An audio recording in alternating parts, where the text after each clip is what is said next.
blew me away. Really? And it had, and I'll take it. Go ahead. I'm going to have so much fun taking my children to this. I'm really into taking my kids to the movies these days with Beauty and the Beast and some of the other movies that are out. And we're going to have a good time in this one. And does that make you feel good as an actor to know that you're going to have a lot of little children and other people just really excited about seeing you? Well, yeah, I want my own kids to see it as badly. How old are yours? 11 and 6.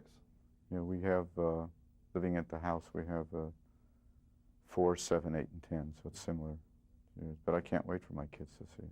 Are they going to be scared that you're Captain Hook? I don't think so. I've done it so much at home. I've scared them so much at home already. Did you ever come home dressed up as Captain Hook? No, but they came on the set.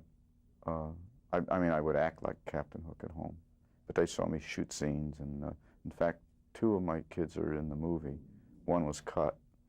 The 4-year-old never got in. But my son Max, who's 7, is Peter Pan as a little boy looking in the window. If you remember that little kid looking, that's Max. And my 10-year-old Jake is one of the baseball players at the beginning. Do your children have really any concept of what you do for a living? Do they have that? They understand it? Yes. I don't know about the 4-year-old. She's probably just beginning to understand. The other ones do.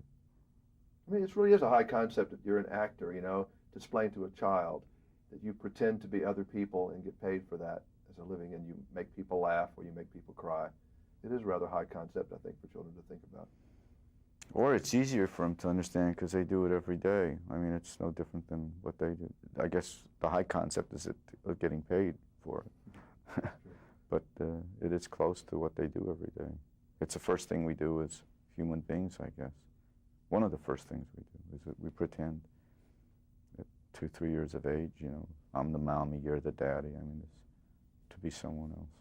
When you go out and search for a character and you find him on the page, what kind of experience is it for you to make that person on the page come to life? Is it stressful? Is it fretful? Is it nerve-wracking? It's the worst. It's very exciting, but it's the worst because you're making a movie.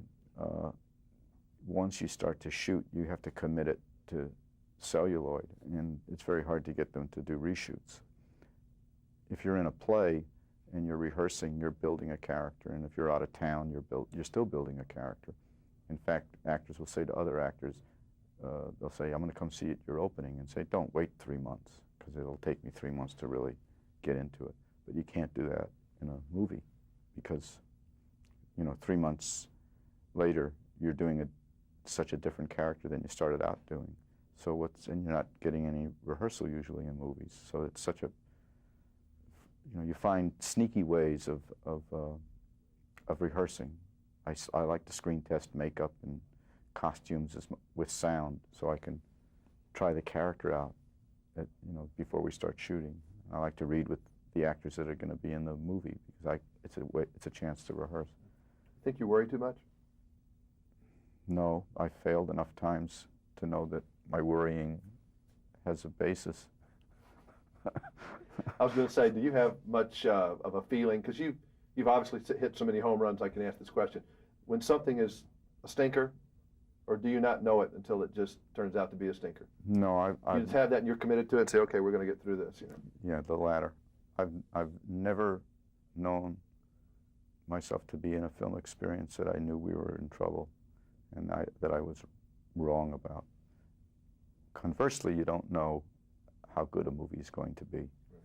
You know, in critic screenings, I was on the lot shooting this movie Hero last night, and on the way out I heard that you guys were seeing it at Cary Grant, and I just snuck in to see a piece of it. And I was aware once again of how frightening they are, because you feel the film is so vulnerable, because most of the people there are critics or reviewers, and first of all, they're not there with their kids, especially on a movie like this. It makes a difference. And they're not there with friends, they're there by themselves, they're working, they're sitting with competitors. It's a kind of, each one is in isolation, so it's not really a kinetic audience. And I remember even Rain Man, when I snuck in the back when the 300 critics were seeing it, you thought it was a turkey. I mean, there was no reaction, there was nothing. It was like, it's quite frightening, you know. So you never know. I mean, the movies that you think are wonderful, you know, can turn out and not work. there's no way of knowing if it's gonna hit or not. You know, I was going back and thinking about my favorite Dustin Hoffman movies and going through the whole list. And you know what scene comes to me that's the most striking scene in all the movies that you've done, and it's really a little bit odd. It's the dental scene in Marathon Man. That is the scariest scene that I've ever seen, next to the alien jumping out of the chest. That scene bothered me more than any scene I've ever seen in a film. Do you have good teeth? Is it safe? You know, that whole deal, is it safe? Was Yes. so intense. Well, that was Olivier, and I was very conscious of working with a great actor. And at one point I told myself, if I can make him think that he really hurt me, because he was very nervous about using this one instrument at a point on it. He was very, very aware of it. He says, now tell me I don't want to hurt you, whatever, you know. Because we had to fake it that he's prodding around it, and at one point he jabs, and I have to go like, you know, he went right through the cavity. And I told myself, maybe I can just find a way to do this once where I make him think that he really slipped. And it worked. It worked. Yeah. I had to leave. I came back in.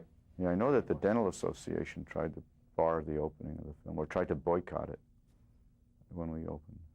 Well, it was something else. It's great acting. Thank you for this Oh, movie. That was a classic. Oh, Really thank you. Well, really thanks, classic. thanks, Not too many times you can tell somebody. thanks, Spielberg. Right, Thank you.